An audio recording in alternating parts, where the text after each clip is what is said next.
Hey guys, my name is Dalton Hines. We are going to be teaching you how to do a torch house build. So basically we have a 101 class on how to build a torch house. So here we go, let's go.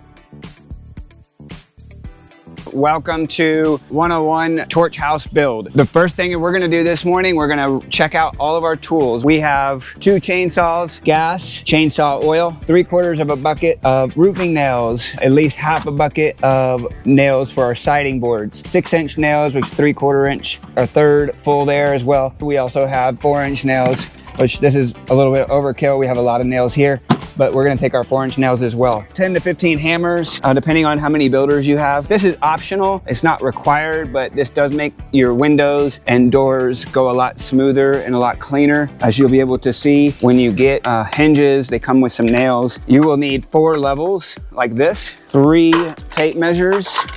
You need a chainsaw tool, that's very important. You also want to have a couple pencils so that we can mark off some pieces that we need to cut. We need a square, triangle square. So we will be keeping that in the bucket. That's pretty much it for this bucket. You don't need anything else other than your latches and your hinges. So this is a door hinge and you will be needing 3 of these on your door. Moving on, we have gloves and pouches, which are very important. You want to check your gloves and check and make sure you have enough pouches. Moving on, we got 4 post hole diggers and you want to check them, make sure they're not all beat up. Sometimes they are and you have to get them straight again, make sure they're working properly. And then you also want 4 good bars. And then last but not least, a ladder. You know, you have to work with what you have. So as you can see here, we've got all of our tools. This is step 1, and we'll put out a little paper online so you guys can see this. We go ahead and load it in the truck, then we start going to the job site.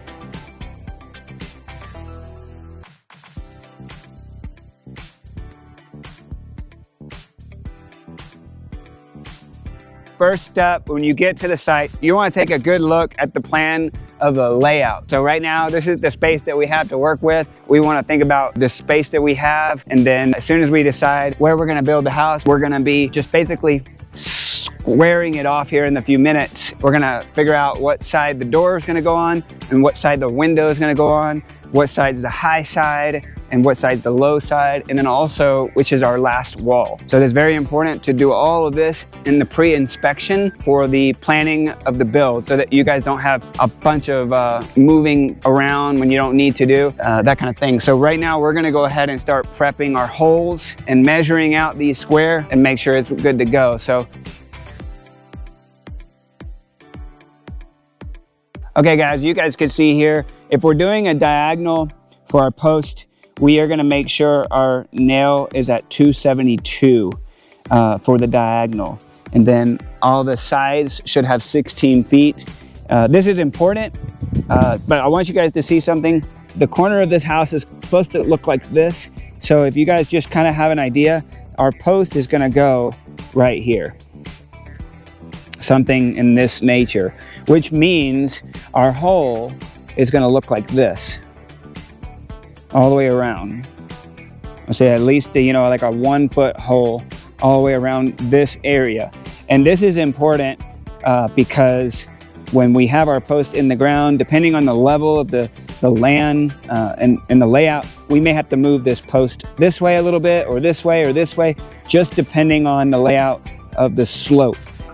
Always want to make sure that these posts are level, because sometimes when you pack them in, they get a little bent, a little crooked. So you can see we're checking our level here and on this side, which is also pretty good right there. For the corners, this is what the idea is. We want to get 265 from where he's at right there. And on the inside, the idea is we get 263. So that is the goal that we're aiming for. And you can see, just walk over here where you can see where he's measuring from the whole time. So he's measuring from this point, not the inside. If he's measuring from here, that's gonna change our numbers drastically. We're nailing these bottom boards in. And we're also, since this is our highest part of the dirt over there, as you can see, it's hitting the ground. We're gonna make sure it's level, just like this. Poquito más arriba. Okay, so now that we've got our bottom board in, that'll be our guide to go all the way around from here to there. And we don't even have to put the level on this one. We just want to make sure that this is flush perfectly with this other board right here. It is important to start at the highest side, because if you don't start over there and you start down here, guess what? Somebody's gonna have to be digging a trench all the way around, and nobody wants that. And you don't want that because the water will eventually run into the house. So you want to keep the house off the ground. So, all right guys, so once we've got all of these on, we're gonna go all the way around, and then we'll nail our top boards to make sure that we keep everything level. And we're gonna nail this kind of out of head's reach so that we don't run into it and bang our heads. We've got all of this secure. We've got our base everywhere. Next step is to mark all the posts that are gonna go in the wall here, all the way around, and all the way over there. So we're gonna mark the window and the door first. So we'll go ahead and mark this window at 32 inches. And in the meantime, other people can be organizing wood. We have a 32-inch post. And this is gonna have to be a tall post. So I generally like to write just the letter T so people know that this is a tall post. And the post will sit on this side of the line right here. Basically, it will look something like this. And that way this side's flush. All right, and then over by the door, I like to go over by the door. We're gonna go ahead and mark 36 right there. And then remember that post is probably about that thick, like that. So the tall post is gonna land right in here, or our inside line's right here. So just so you guys have a good idea, that is where the tall post is gonna sit. And it's just gonna be a 2x4. Now we have to think about which way the wood's coming in, and we've decided that that's gonna be the low side. This is gonna be the door, and that's gonna be a window. So we don't wanna make our last walls on those walls. So what we're gonna do is we're gonna make it, and since we planned this a little bit ahead of time, all of our wood is on this side. As you can see, they're starting to bring that in, which means that we can bring our floor in this wall. And then once all the floor is nailed in, we cut all the excess off, and then we do this wall. So we have 2 posts on this side because we don't have any windows or doors. So we're gonna divide that. And rule of thumb, if your house is 16 feet perfectly, then I prefer just to remember 5 feet off this post. So I like to do this. It makes it a lot easier. And you see 5 feet, and then you can either mark 5 feet right here. I prefer to do 62 just because that is the pure center, but it would be okay if you marked 5 feet as well. So as long as you have a post right there between 5 feet and 63 inches, that is acceptable. So we're gonna put a post right here. So you guys can see where I'm measuring from right there. And then I do the exact same thing on this side, from 5 feet to 62 inches roughly. So you're gonna have a tall post in here. And then this one's also that tall post.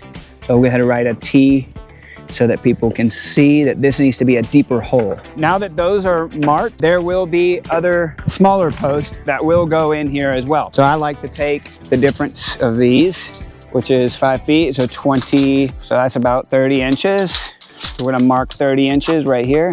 So that's gonna be a short post.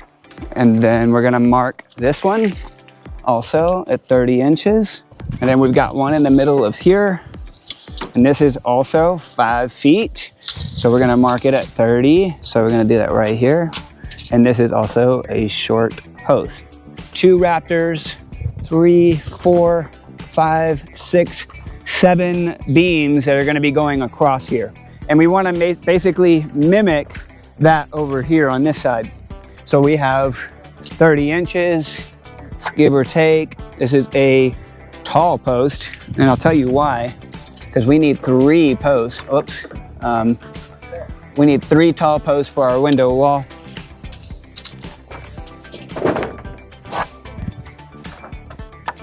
We have a tall post for our window, short post here, tall post in the middle, because we need a little bit more strength for our middle wall because of the window. We have a short post here, and then we have a tall post here.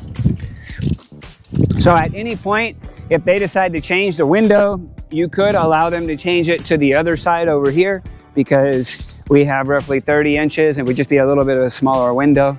And over here, we will have 32 inches, which is the proper size we generally use for those. We're gonna do the exact same thing. We have a 36-inch door here, and then over here, we're gonna take the entire measurement from here to here. Go ahead and grab that for me, Noah.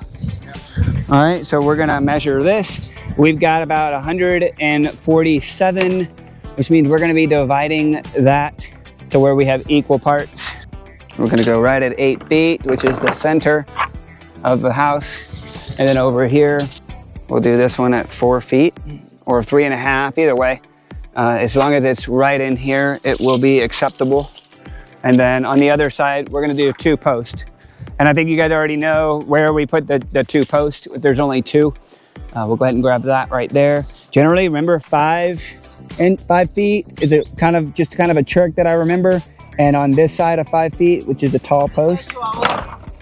And then the same thing from the other post, right here, up to 5 feet, which is gonna be a tall post. And we have, you know, somewhere in this ballpark. Does not have to be 100% perfect. That's the blessing of having a little bit of play with the 5 feet rule. As long as it is equally distributed, that way the wall is supported. If you guys do see a post area like this one, it's important to go slightly deeper than the one that has a short post, because that is going to be a structural post. So we're going to want to probably dig down probably about 1 foot. Okay guys, so as we're doing this, you always have somebody leveling this post, and it's going to be in the hole like that. We're going to put one in the top here. We got one in the bottom down there. Actually, we can go ahead and put 2 in here. And we got one on the top. We're not going to nail this one in all the way. We'll nail that in about that much. We'll leave maybe at least 1/2 inch to where you guys can pull that nail out. Because as we go up the wall with these siding boards, we're going to need to remove this. This board, it's up here for one reason, and it's just to help keep things level as we go up with the wood. I want you guys to know that we've not filled the dirt in the holes yet, and there's a reason for that.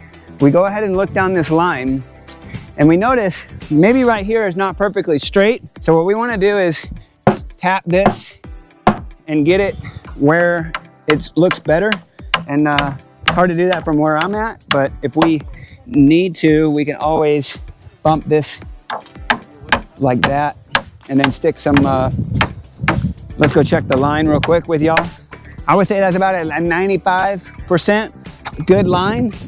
With that being said, we can go ahead and start packing the back sides in, and the other sides, and fill the holes in here. All right, so you guys see how much we're struggling with this, right? So the way you don't struggle is you put a nail right here. And then we can come back and put some spikes, some 4-inch nails right into here. So look, over there, you can see how he's struggling and he's having to hold it at the same time.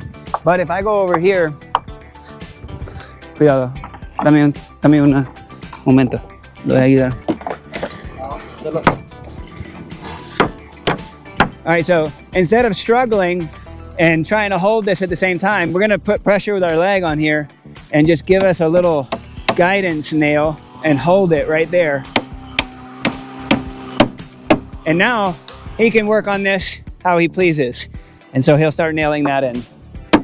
That's just a trick. We'll do that on every single one of them, and we'll come back in with 2 4-inch nails. We just finished all the support beams underneath the supports right here going across. We added this. So the way we add these, or we take any leftover pieces of wood we have like this, we just take a rafter beam and we cut it down into a couple pieces like this, and we go ahead and nail 2. So we just want to make sure this is nice and firm on the ground like that, and then we nail 2 nails like this right in. We don't nail them too high, because when we come back with the chainsaw, we don't want to cut the nails and damage the blade. So we put two right here, then we come back in, cut the chainsaw off, cut it off right here, and we take this excess piece right here and we use it again on this one, just just like we did here, nail 2 and then cut the excess. And we just keep moving it until we have 2 supports on every single beam. Now that we've done that, before we lay the floor, this is the next thing that we do. You'll see right here, for every post that's in this line, so I think we have 1,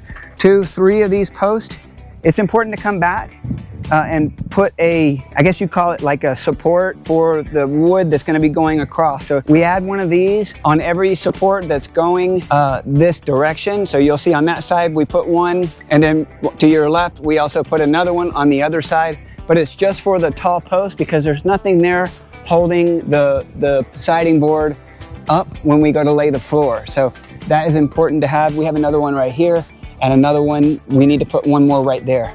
I'll show you exactly where. Right here.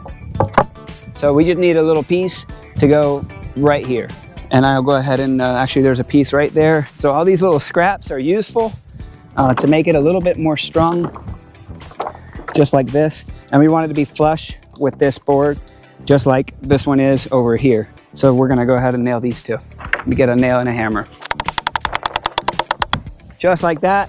So now that when we go to notch out our single board, it'll wrap around and have something to sit on. So that is the goal for our floor supports. As you can see, we have, just to kind of a recap, 1 nailed up against this one, 2, 3, 4, 5, 6, 7 rafters that are going underneath for the floor supports, the joist. For right now, we are set on the floor. There's nothing else we can do. All right, so we're gonna work as a team here. We're gonna have this gap. You see how this gap, the person on the inside is gonna be responsible for telling this person, hey, wait, or go ahead and nail. So he can't nail this until we get the go from everybody. And the person on the inside, me and him possibly, we're gonna go ahead and pull it with all of our strength and pull it down.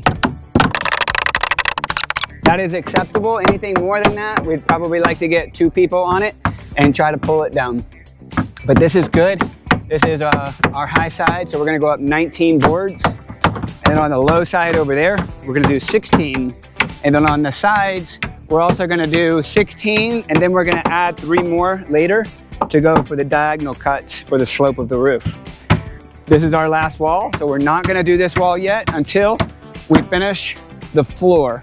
So as you can see here, there's a piece that sticks out, and that will make our floor installation go much easier so that we can eventually come back and cut the line off. And once we've done that, then we'll be able to do this wall, and it'll be our last wall. So for right now, we're gonna go ahead and start notching out the floor pieces so that we can get the floor going. And then as soon as we do that, we can start on other walls as well. If we had more people, we could do all 3 walls at the same time. Okay guys, so as we start moving on with this floor, people are gonna get really distracted, and we're gonna forget about these tools that are probably gonna get left underneath the house. So what we wanna do is start collecting all the tools, tape measures, and get them out of here, because if not, we're gonna forget it and we're gonna start losing tools.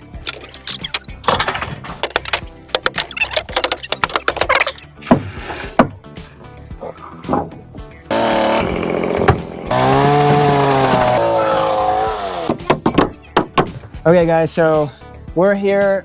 We just finished all of the boards on the floor. And as you can see here, we're at our last piece. Remember, normally we're gonna have these boards that slide in, we nail them down.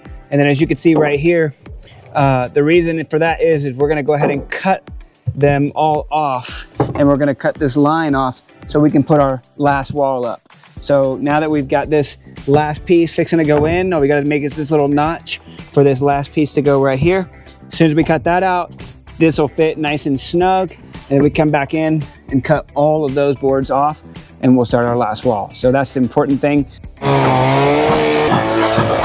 There's also another way that we could do this. You know, where if you can't see your line, and sometimes it's a little difficult to get it just right, what you do is you can take an extra board, maybe like this, for example, put them up against there, and you can kind of see where this line is.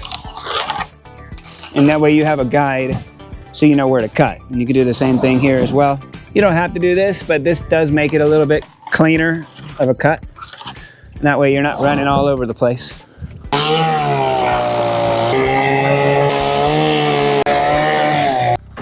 Okay guys, so we're on the high side right now, and there's gonna be a beam that goes across here where I'm sitting. The way you know that there's enough boards and where to cut is you count 19 boards on the high side. We're gonna lay a support beam across here. First we gotta cut these off so we have something to nail to.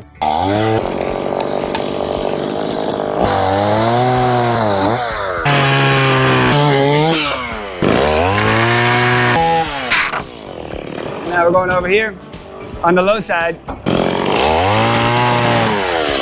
One thing you want to do before you are dropping this, you want to check on the outside and make sure nobody's falling, not falling on anybody.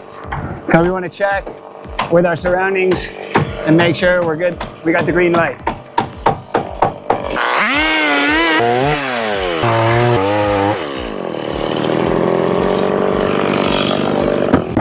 So Aiden is helping me up there. Basically, we got a 6-inch spike that's going to go in like this. And it's going to grab right there. Okay, so I just put one nail in right here. But when you look down this piece right here, you need to make sure it's flush with this board right here. If you guys can see how this board and this board need to have a flat face, because when we finish running these siding boards up, they're going to ultimately come up and nail up against this board so that it's nice and sealed off.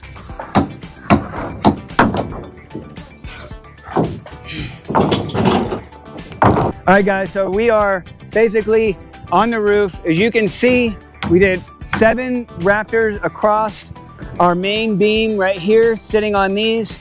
And we have 1 nail in every single one of them. And we're gonna put some 4-inch nails, 1 in every single, we're gonna secure these 1x3s going across. Right now we have, I believe 9, 1, 2, 3, 4, 5, 6, 7, 8, 9. So that important one in the middle is important to have it centered, because that's where the tin is going to really overlap, and that's where your strength is going to be at. So you have 9 that are spaced out evenly, and the last one and the first one are going to be a little bit overhang from the wall of the house, so it's not wrong to have it out like this. We are going to let them do this part, and we're going to go ahead and move to the doors. All right guys, so we're doing the door now. This is where we plan for the door to be cut out. As you can see, we usually do it about 6 feet tall. So measure this out. Right at 6 feet is where we're gonna cut the door. Well, it's actually the part we're gonna cut the 1x3. So we need 2 1x3s from 6 feet down, and it's gonna stay off the ground about 1 inch. And on this side as well, we're gonna nail those out with the nails to hold them, and then nail some nails back in. We'll go over that right now. Pretty close. Again, they don't have to be perfect, but it does help if they're perfect. So you can see about maybe a 1/4 inch off. You can see I'm putting my foot down at the bottom because we don't want the wood to be touching the floor, because when this door opens, it's just gonna rub and grab the door, and we won't have a spot for a chainsaw cut either.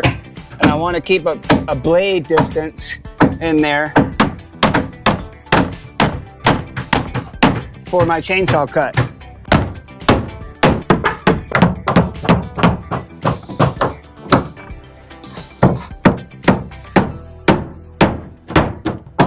Okay, so we're gonna drive nails back in. I'm gonna go tell somebody outside to put 2 nails coming back in on every single board so they don't just fall off after we cut them. And we want the hinges over here. So we'll do 1, 2, 3 hinges. So first we'll do the nails, then we'll do a cutout, put our hinges, and then we'll do a full cutout.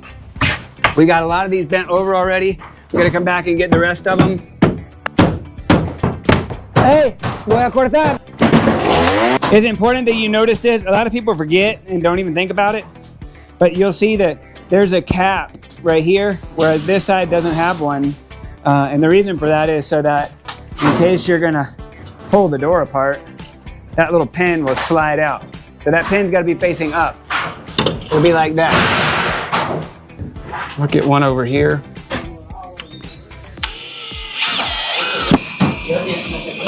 This makes it a lot easier if you have a drill, because what you can do is you can cut out this whole side, because we're not going to be banging on it with the hammer. Now, if we didn't have the screws, we would have to double up on these 3-inch nails and go like this and beat them in this way, you know, every other hole.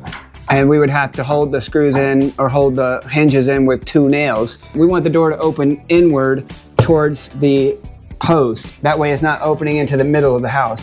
And then you'll do the locks and the slider piece so that you can put that lock in there, which is this piece right here. Looks kind of like this, like that. And we've got a little lock that will also go with this as well. But this is mainly for them to be outside so that when they do leave their house, they have a way to lock their house up. All right, we're gonna go ahead and knock this out. Always make sure nobody's on the other side, because that's where people mess up.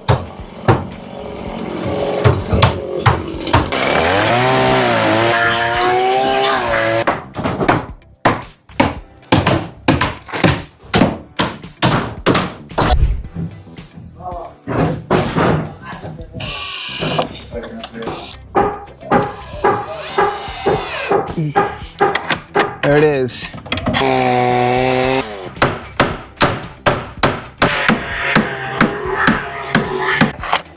All right, guys, so we're working on the door trim. What we did was we went ahead and cut out our 45 up there at the height of the door. As you can see, there's a lip right here. We don't nail it flush because we want to keep that gap covered up so that, you know, like rain or bugs or whatever don't come in. Or, you know, insects from the floor. But that's important to have that little gap overlap so that it covers that gap. And then we also notched out a little piece for this. We just measured out where it was and we notched out a piece here so that when you go to close the door, let's go ahead and close the door so we can see where it hits. And then, yeah, just like that. And then you can see how it locks right into there. So you just kind of have to pull it a little bit and then you're locked. That's it. All right, so we got 2 of these right here. There's one right here. We're gonna basically put them up about 1 inch higher. Exact same thing we did with the door.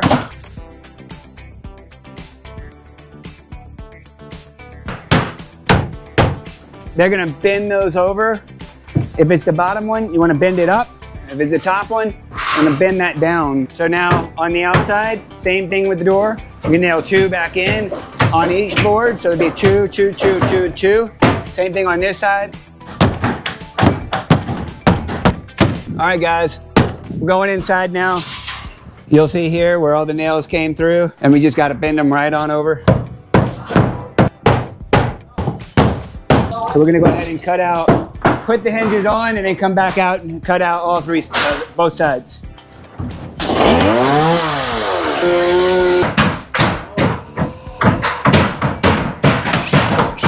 So for the inside, I went ahead and did 2 of these, and then we'll measure upward here in just a second. But this is the trim. Remember the lips on the inside, and I got about 1 inch from there and about 1 inch from here. Give me that little space so I can fill this gap, because I don't want to see this gap. It's not very pretty. So we're gonna go ahead and finish the trim out. We're gonna go ahead and nail these 2 and then measure out those 2 to finish out the trim, and then we'll be done with the door and the windows. Okay, so you guys see how it's nice and sealed? Once he pushes that in, there's no wind or rain going into there. So that's why we have that little space to bring it in just a little bit like this. And we just go ahead and make it look a little pretty at the same time.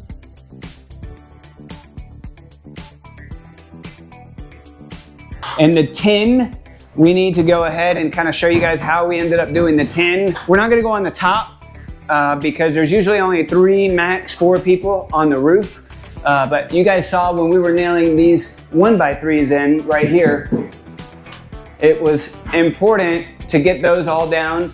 And then I didn't go up there to show you guys the video on the tin, but if you'll look right here, this is the high side here, and the high side has to go on top of the low side tin. Otherwise the water is just gonna run into the house.